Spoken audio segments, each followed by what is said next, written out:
What are the best methods to reduce gate count in digital circuits? Imagine building a complex digital device and wanting it to be smaller, faster, and cheaper.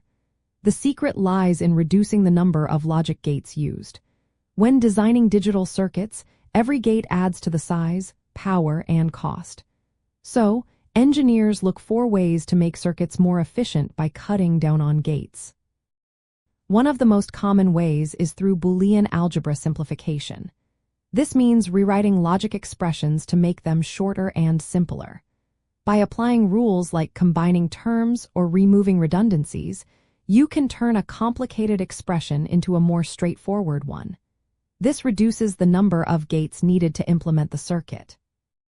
Another powerful tool is the Karnaugh map, or K-map. Think of it as a visual puzzle where you group together ones or zeros in a truth table. By finding these groups, you can identify the simplest form of a Boolean function.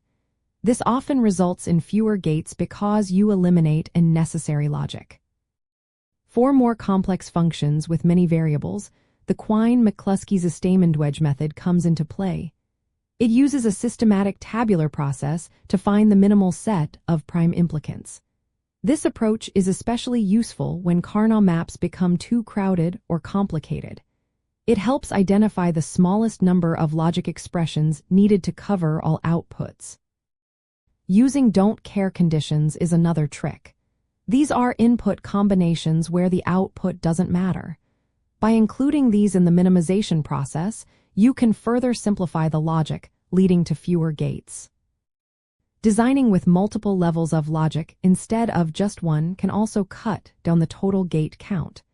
Breaking down complex functions into smaller subfunctions and then combining them reduces the overall number of gates needed.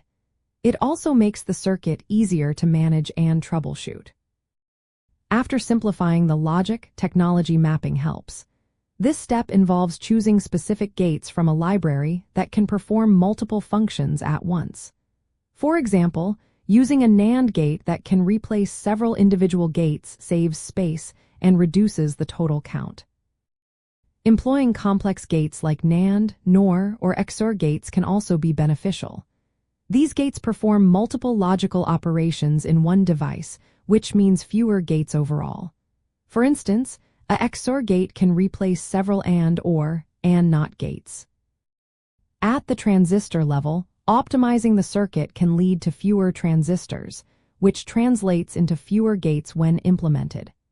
Using gates designed for fewer transistors or combining functions into a single transistor network helps keep the design compact. Advanced methods like algorithmic or evolutionary algorithms can explore many possible configurations to find the one with the least number of gates. These are especially useful for complex circuits like adders or majority voters.